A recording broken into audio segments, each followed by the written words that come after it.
Long before Vienna became a city of music, palaces and emperors, the land by the great river Danube was wild and untamed. Thick forests stretched across the horizon, and the river itself flowed with a mighty current, carrying stories from distant lands. The river was both a blessing and a danger. It brought fish, fertile soil, and trade routes, but it also flooded without warning, reshaping the land with each passing season. It was here, around 500 BC, that the Celts first established a small settlement. They called it Vindobona, which meant white base or fair village. The Celts, skilled farmers and warriors, found the area perfect for their way of life.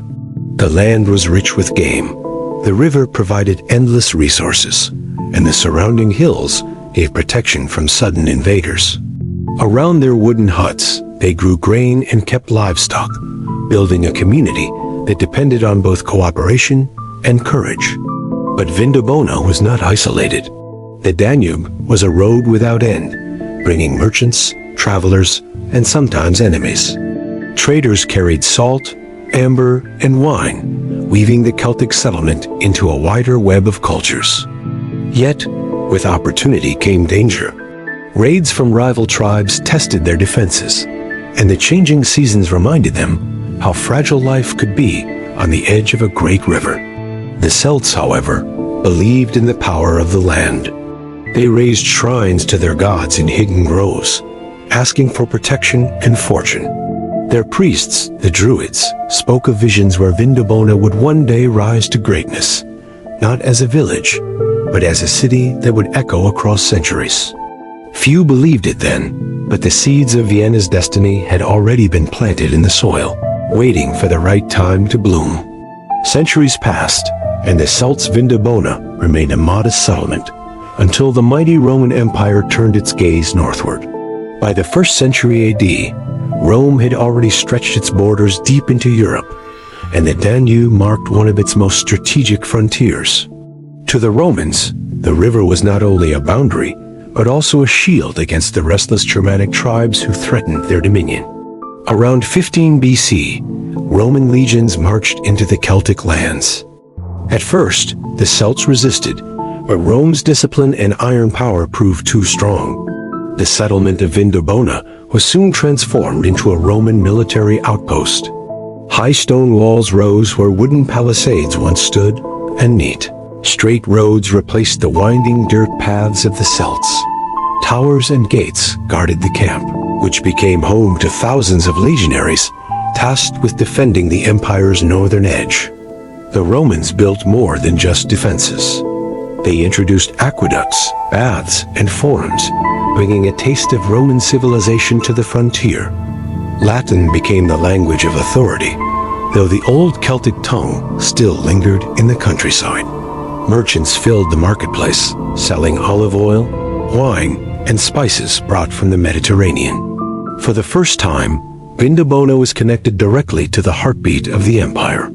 Yet life in Vindobona was not easy. Winters were harsh, and battles with tribes across the river were frequent. Roman soldiers stationed there often longed for the warmth of Italy, but many stayed and built families with local women, blending cultures.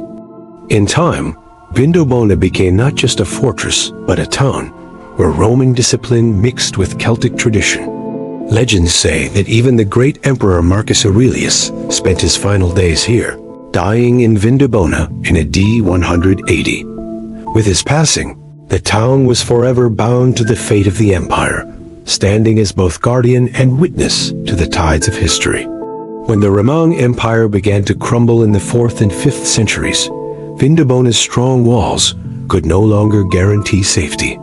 The legions withdrew, leaving the settlement vulnerable to waves of migrating peoples.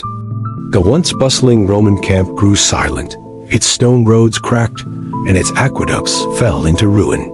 Dark centuries followed, where war and uncertainty were constant companions. Germanic tribes swept through the region, followed by the Avars, fierce horsemen from the east. For generations, Vindobona was less a city than a memory, a place where ruins whispered of past glory. Yet the river Danube still flowed, and life stubbornly clung to its banks. Farmers tilled the soil, traders passed through, and small communities endured, surviving by adapting to the shifting tides of power. By the 9th century, a new force began to shape the land, the Franks under Charlemagne. With the rise of Christianity, churches replaced pagan shrines, and the cross stood where once Roman eagles had flown. Vindobona, though scarred, began to stir again under a different name. Wienia, a small frontier town on the edge of empires. It was not yet the Vienna we know, but the seed of a city was stirring beneath the soil of hardship. Still, danger never slept. The Magyar tribes swept across Central Europe in the 10th century, leaving destruction in their wake. Wienia stood in their path, vulnerable and exposed. But out of these trials, resilience was forged. The people built stronger fortifications, huddled together in faith, and looked to distant rulers for protection. It was in these turbulent Middle Ages that Vienna began to form its identity. A city not only of survival, but of renewal, standing where empires rose and fell. The stage was being set for its rebirth, this time under the banners of dukes and kings who would shape its destiny. By the 11th century, the fragile town along the Danube had begun to rise from obscurity.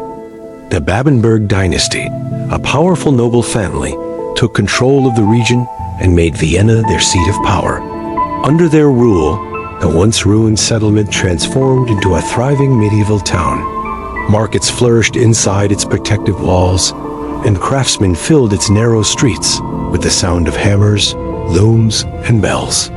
The Babenbergs understood the value of Vienna's location. Situated at the crossroads between east and west, the city became a vital trading hub. Salt, cloth, and wine passed through its gates, carried by merchants who came from Italy, Germany, and Hungary. With trade came wealth, and with wealth came ambition. Churches rose higher, towers reached toward the sky, and stone bridges bound the city to both banks of the Danube. Christianity grew stronger as Vienna became a spiritual center. In 1137, the cornerstone was laid for St. Stephen's Cathedral, destined to become the heart of the city. Its spire would one day pierce the sky, a symbol of both faith and endurance. Pilgrims, travelers, and scholars began to view Vienna not merely as a frontier town, but as a beacon of culture and strength. Yet shadows still lingered. Raids from the east continued to threaten its peace, and rival lords looked upon Vienna's prosperity with envy. Still, the Babenbergs held firm, weaving alliances through marriage and diplomacy. They planted the seeds of a capital that could endure storms and sieges alike.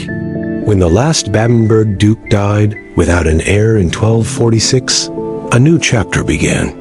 The powerful Habsburgs would soon claim Vienna as their jewel, turning the city into the heart of a vast empire.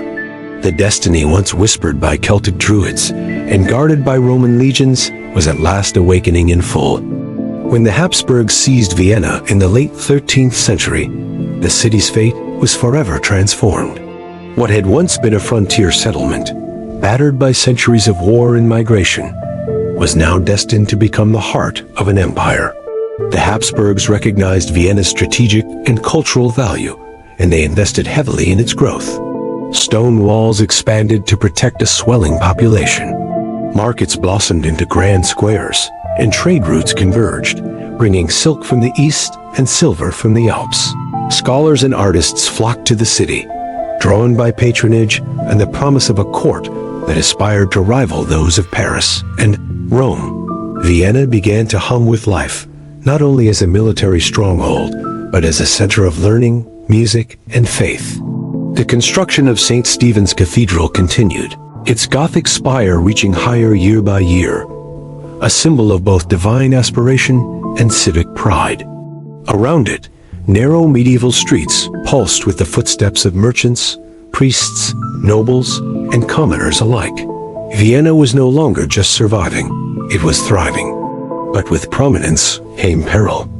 The city endured sieges, from Ottoman armies in the east to rival claimants in the west.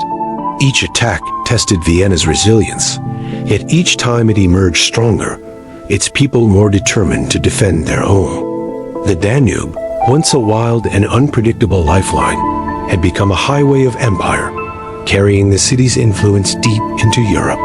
By the dawn of the Renaissance, Vienna stood not as a forgotten outpost, but as the capital of the Habsburg realm, a city whose destiny was tied to emperors, composers, and the shifting tides of history.